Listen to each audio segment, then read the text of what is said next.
පුනරුදයට මග ග්‍රාමීය මාර්ග ව්‍යාපෘතිය.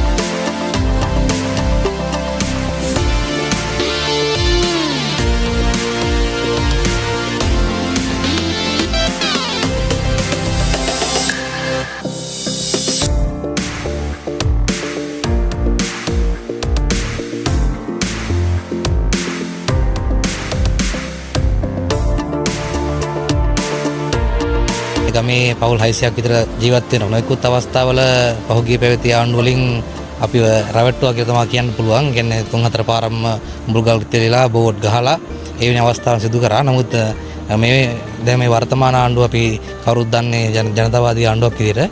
මුත් මේකපත් ආණ්ඩුව ලබා ගැනීමෙන් අනතුරු අපේ ගමට කරපු පළවෙනි වැඩේ තමයි මේක. කිලෝමීටර් 1.5 විතර දැන් අපේ මේ කාපට් එක වදිනවා. ඊට ඉස්සරහත් තව තියෙනවා මීටර 900ක්. ඒකත් දැනට අපි අපිට කියලා තියෙනවා ඒක මුදල් ප්‍රතිපදන් සියල්ල වෙන් කරලා තියෙන කියලා. දැන් අපි මම ඒ කාලේ ඉඳලාම මේ හුඟක් අයට මේ මාර්ගය පිළිබඳව මේ අලුත් ඇඩියාව කරන්න ඕනේ, මේකට කාපට් දාන්න ඕනේ, නැත්නම් මොනෑම ආකාරකින් හෝ අලුත් ඇඩියාව කරන්න ඕනේ කියලා හුඟක් අයට දැන්නුවා. නමුත් ඒ පිළිබඳව කිසිම දෙයක් උනේ නැහැ. නමුත් මේ දැනටපත් වෙච්ච ආණ්ඩුවේ අපෙන් සංවර්ධන යෝජනා අරගෙන ඒ සංවර්ධන යෝජනා මල්පල ගැනීමක් තමයි මට හිතෙන්නේ පේන්නේ. අපේ සංවර්ධන යෝජනාව ක්‍රියාත්මක වෙන්න මම හිතන්නේ අවුරුද්දක්වත් ගියේ නැහැ. දැන් අපිට හරි සතුටුයි මේ මාර්ගය සංවර්ධනය වෙලා කාපට් අතුරලා යන්න ලැබෙන එක ගැන. අපි දැක්ක එකම දෙයක් තමයි නගරයට තියුණු සීමා වෙලා තියුණු සංවර්ධනය ගමට සංවර්ධනය ගේන්න පුළුවන්කමක් ලැබිලා තියෙනවා. අනුරාධපුර දිස්ත්‍රික්කයේ ගත්තහම ග්‍රාමීය සංවර්ධන ව්‍යාපෘතිය යටතේ මාර්ග 51ක් අපි සංවර්ධනය කරන්න දැනට කටයුතු සූදානම් කරලා තියෙනවා. මේක මාර්ග සංවර්ධන අධිකාරියේ ඍජුකම් කරු යටතේ ක්‍රම යටතේ තමයි අපි සිදු කරන්නේ.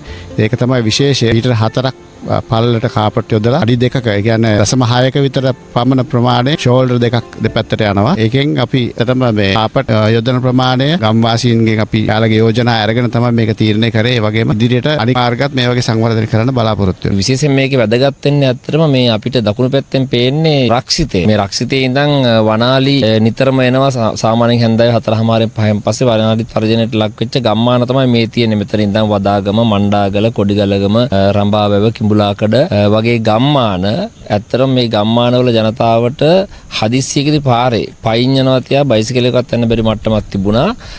විශේෂයෙන් වනාලි තර්ජනය තිබුණ නිසා ජීවිත අවදානම හොඳටම තිබුණා. සෑහෙන අනතුරුදායක තත්ත්වයක් තිබුණා. ඉතින් අනතුරුදායක තත්ත්වෙන් මිදෙන්න ඕන කරන මේ අවස්ථාව හැදිලා තියෙනවා. ඉතින් හොඳ වැඩක් විදිහට කාලයක් තිස්සේ මේ ප්‍රදේශ ජනතාවගේ බලාපොරොත්තු ඉෂ්ට වෙච්ච වැඩක් විදිහට තමයි අපි මේක දකින්නේ. වසර ගණනාවක් තිස්සේ ග්‍රාමීය මාර්ග කිසිවක් සහ මේ තාරදාමු මාර්ග කිසිවක් ප්‍රශංසකරලා නැහැ. ඒ නිසා අපි සභාවක් විදිහට මේ වසරේ මාර්ග කිලෝමීටර් 80ක් විතර අපි මේ වෙනකොට මෝඩකේඩ කරලා මිනිස්සුන්ට ජනතාවට ආපහු යන්න පුළුවන් විදිහට පහසුකම් හදලා දීලා තියෙනවා. ඒයින් සමහර කිලෝමීටර් 5ක් විතර ප්‍රමාණයක් අපි බොරළු දාලා සංවර්ධනය කරලා දීලා තියෙනවා. මේ මාර්ගවල සමහර බෝකු කැඩලා තියෙනවා, වතුර බහින්න නැති තැන් තියෙනවා, ගල ඒවා තියෙනවා. ඒ සියල්ල අපි දැනට නැවත බෝකු යම් ප්‍රමාණයක් ප්‍රසංස්කරණය කරමින් තිබෙනවා. ඉතින් අපි ඉදිරි 2026 අවුරුද්ද ග්‍රාමීය මාර්ග බොහොමයක් අපි ජනතාවට පහසු වෙන්න යන්න පුළුවන් විදිහට සකස් කරන්න දැනටම සැලසුම් කරලා තියෙනවා. අනුරාධපුර දිස්ත්‍රික්කය ගත්තහම මාර්ග සංවර්ධන අධිකාරියෙන් මාර්ග 52ක වැඩ කටයුතු ආරම්භ කරලා තියෙනවා. මාර්ග සංවර්ධන අධිකාරියෙන් සැලකිය යුතු මට්ටමක වෙහෙසක්